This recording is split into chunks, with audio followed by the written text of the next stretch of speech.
Hi friends, నేను పెట్టే కదా కావాలనే ఇక విరూపాక్షి నర్సులో ఉన్నది విరూపాక్షి అని విజయాంబిక దీపక్కి తెలుసు కాబట్టి కావాలని ఈ రోజుతో విరూపాక్షి కుట్రను బయట పెట్టాలి అని చెప్పేసి కావాలని ఇక దీపక్తో కలిసి విజయాంబిక ప్లాన్ చేస్తుంది కదా.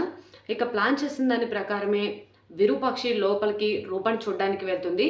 రూప దగ్గరికి వెళ్ళి మాస్క్ తీయగానే అమ్మ అని చెప్పేసి రూప గట్టిగా విరూపాక్షిని పట్టుకొని ఏడుస్తూ ఉంటుంది. ఎలా ఉన్నావు రూప, ఇప్పుడు ఎలా ఉందమ్మా అనగానే ఎలా ఉన్నానమ్మా, రాజుకి దూరంగా ఉండలేకపోతున్నాను.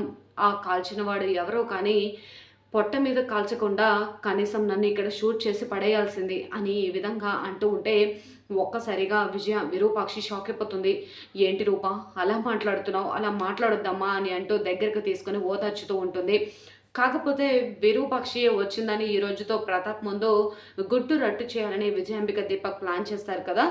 ఈలోపు ఇక అటువైపుగా వెళ్తుంటే ఇక దీపక్తో కలిసి విజయాంబిక అసలు అతను రాఘవ ఎలా ఉన్నాడు ఏంటి అని కనుక్కోవడానికి ఆలోపనే అక్కడికి వెళ్ళటం.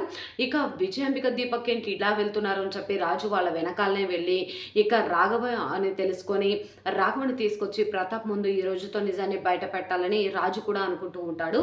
ఇకపోతే విజయాంబిక అలాగే దీపక్ ఇద్దరు కూడా ఒకవేళ ఇంటికి తిరిగి వచ్చిన తర్వాత నిజంగా ఇక విజయాంబిక దీపక్ ఇద్దరు కూడా మరి అనుకున్న ప్లాన్ ప్రకారం విరూపాక్షి అసలు బయట పెడతారో లేదో అని పక్కన పెడితే ప్రతాప్ మాత్రం రాఘవని తీసుకొచ్చి నిజాన్ని బయట పెడితే అసలు విజయాంబిక పరిస్థితి ఏమవుతుంది, ఆ రోజు నా చేత తప్పు చేపించింది వీళ్ళే పెద్దయ్య అని చెప్పేసి అనడంతో మరి ప్రతాప్ ఇక విరూపాక్షిని అర్థం చేసుకోబోతున్నాడా, అసలు ఏం జరుగుతుంది అని తెలుసుకోవాలి అంటే పూర్తి వీడియోలోకి వెళ్లే ముందు నా ఛానల్ని మొదటిసారిగా చూసినట్లయితే సబ్స్క్రైబ్ చేసుకోండి ఫ్రెండ్స్. అలానే పక్కన ఉన్న గంట సింబల్ని యాక్టివేట్ చేసుకోవడం వల్ల నేను పెట్టే ప్రతి ఒక్క వీడియో అప్డేట్ అనేది మీ వరకు ఈజీగా వచ్చేస్తుంది, అందరికంటే ముందుగానే చూసేయచ్చు.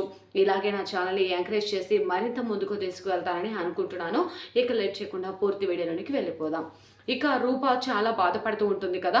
సుమ వచ్చి బ్రతిమలాడుతూ ఉంటుంది, అమ్మ రూప ఈ రోజు కాకపోతే రేపైనా బావగారు మనసు మార్చుకుంటారు, నిన్ను రాజుని ఒకటి చేస్తారు, నువ్వు బాధపడొద్దు రూప అనగానే బాధపడకుండా ఎలా ఉంటాను పిన్ని, ఎన్నిసార్లు చెప్పినా నాన్న రాజుని అర్థం చేసుకోవటం లేదు, నాకంటే ముందే రాజు గురించి అన్నీ కూడా తెలిసిన నాన్న ఈరోజు ఆ విజయాంబిక చెప్పిన మాటల్ని విని ఇలా చేయడం ఎంతవరకు కరెక్ట్ అని చెప్పి అంటూ ఉంటే ఏమో ఆ విజయాంబిక వదిన మారిలా లేదు, ఎప్పుడు చూసినా ఎవరో ఒకరి మీద నిందలు వేస్తూ ఎప్పుడు కూడా తప్పించుకుంటూనే ఉంటుంది, నీకు రాజుకి మధ్య చిచ్చు పెడుతూ వచ్చింది కూడా తానే కదా అని ఈ విధంగా అనుకుంటున్న సందర్భంలో నిజంగానే విరూపాక్షి మాత్రం రూపని కలవడానికి చూసి వెళ్దామని వస్తుంది కదా. సెక్యూరిటీ గార్డ్ని అడిగి లోపలికి వచ్చేస్తుంది. అటు నుంచి ప్రతాప్ వస్తూ ఏంటి పద్మావతి గారు ఇలా సడన్గా వచ్చారు అని అంటూ ఉంటే అది ఏం లేదు సార్, మిమ్మల్ని చూసి మందలించి వెళ్దామని వచ్చాను అనగానే అవునా వచ్చారు కదా లోపలికి వెళ్తూ ప్రసాదం ఇచ్చి లోపలికి వెళ్ళిపోతుంది. విజయాంబిక దీపక్తో కలిసి ఈరోజు ఎలాగైనా విరూపాక్షి కుట్ర బయట పెట్టాలనుకుంటుంది.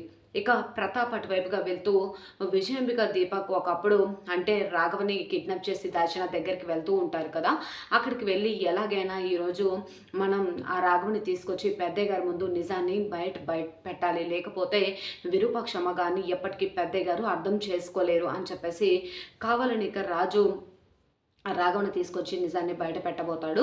ఇకపోతే విరూపాక్షి వచ్చిందన్న విషయం తెలిసినప్పుడు విజయాంబిక కావాలని కింద పడినట్లుగా నటిస్తుంది. అమ్మ తమ్ముడు తమ్ముడు తమ్ముడు అని చెప్పి